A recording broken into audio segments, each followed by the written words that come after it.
MrsSperry.com presents Romeo and Juliet.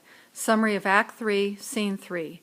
Friar Laurence walks into his cell, small room. He is looking for Romeo.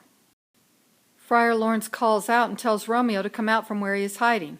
The friar says that trouble loves Romeo's parts, his thoughts and actions. He says that Romeo is married to trouble, to calamity. Romeo comes out and asks what the princes decided to do to him because he killed Tybalt. Romeo asks what new sadness that he does not yet know about wants to shake hands with him. Friar Laurence says that Romeo knows too much about sour company, bad news. The friar says that he has come to tell Romeo the prince's decision. Romeo asks if the prince's doom, decision, is less than doomsday, a judgment of death. Friar Laurence says that the prince has been gentle. Romeo will not be killed, but he will be banished, sent away from Verona. Romeo says, ha! He says banishment is worse than death. He tells the friar not to say banishment. Friar Laurence says that Romeo just needs to be patient. The world is big. Things can still work out. Romeo says there is no world for him except Verona, so his banishment is the same as death. Romeo says that banishment is just a nice way of saying death. When the friar says banishment, he is smiling and cutting off Romeo's head with a golden axe. Friar Laurence is angry. He says that Romeo is rude and does not understand that the prince is being merciful and kind by changing Romeo's punishment from death to banishment. Romeo says it is Friar Laurence who does not understand. Romeo says that heaven is in Verona where Juliet lives. Banishment is torture, pain, and sorrow, because every cat, dog, and mouse in Verona can look at Juliet, but Romeo cannot. Even flies that live on old meat can romance Juliet by touching her hand or lips. Juliet is so pure in her virginity that she blushes if her lips touch each other. The flies can touch her lips, but Romeo cannot. Instead, Romeo must fly, leave Verona. Romeo continues to tell the friar how much he hates the word banishment. Romeo says the flies are free, but he is not. He asks Friar Laurence if he understands now. Does the friar see that banishment, exile, is death? Does the friar have some poison, a knife, or some other way that Romeo can quickly kill himself?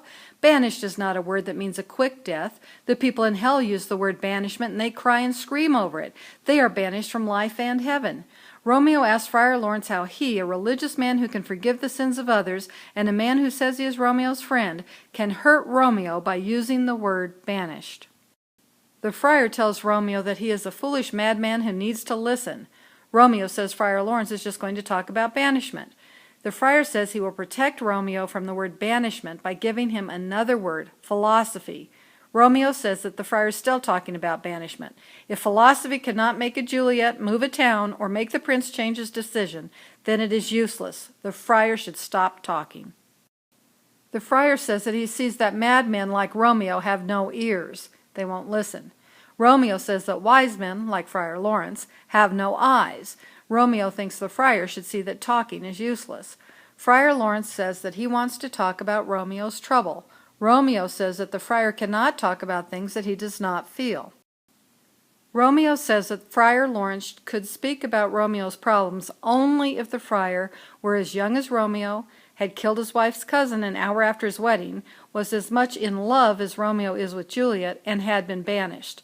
If the friar experienced all of those things, then he could speak, pull out his hair, and fall on the ground just like Romeo's doing now. If the friar had experienced what Romeo had, he could lie on the ground and measure the size of his future grave. The friar hears someone knocking on his door. He tells Romeo to get up quickly and hide. Romeo says he will not hide, unless the water in the breath of his groans makes a cloud to hide him. There is more knocking. Romeo still will not hide.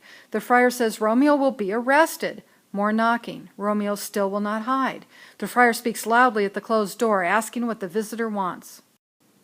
The nurse says that she has come from Lady Juliet. The friar lets her in. The nurse comes in a hurry. Seeing only the friar, she asks where Romeo is.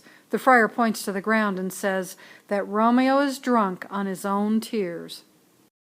The nurse says Romeo looks like Juliet, blubbering and weeping, weeping and blubbering, crying and crying, just like Juliet was doing when the nurse last saw her. The nurse tells Romeo to stand up and be a man for Juliet. She tells him not to fall and make sounds of sadness. It is no time to think of death. Romeo should think of Juliet. Romeo asks if he truly heard the nurse say Juliet's name. He asks if Juliet thinks Romeo is a murderer. He wants to know if he has stained the childhood of their joy. Has he stopped the happiness of his and Juliet's marriage right at the beginning? Romeo asks if he has made happiness in his marriage impossible by taking blood but little from her own. Since Romeo killed Juliet's cousin Tybalt, can Juliet still love Romeo? Romeo asks the nurse where Juliet is, how she is, and what Juliet, his concealed lady, says about their canceled love.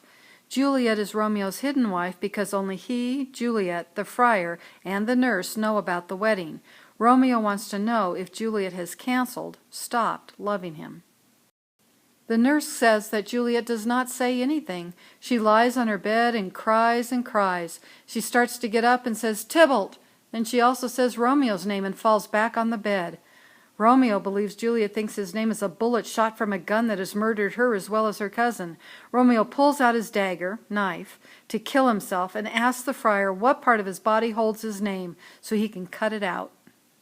Friar Laurence tells Romeo to hold his hand, to not stab himself with the dagger. The friar asks Romeo if he is a man. The friar says that Romeo has the form of a man, but Romeo's tears are womanish.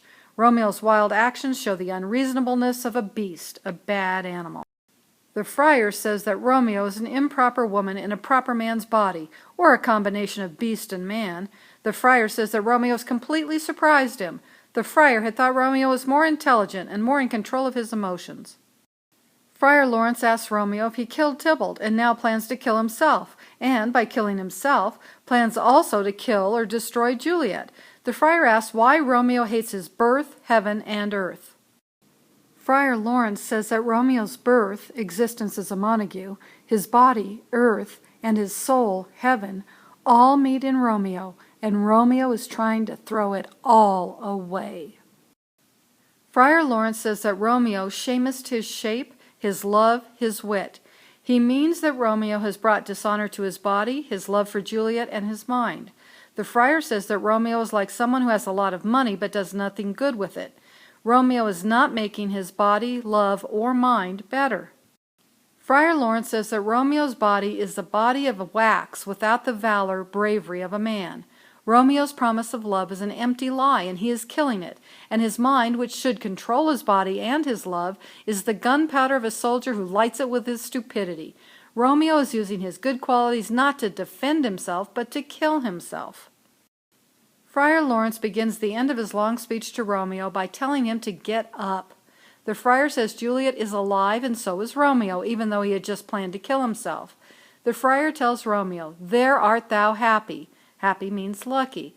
The friar says that Tybalt had tried to kill Romeo, but Romeo killed Tybalt. Again the friar says, "There art thou happy."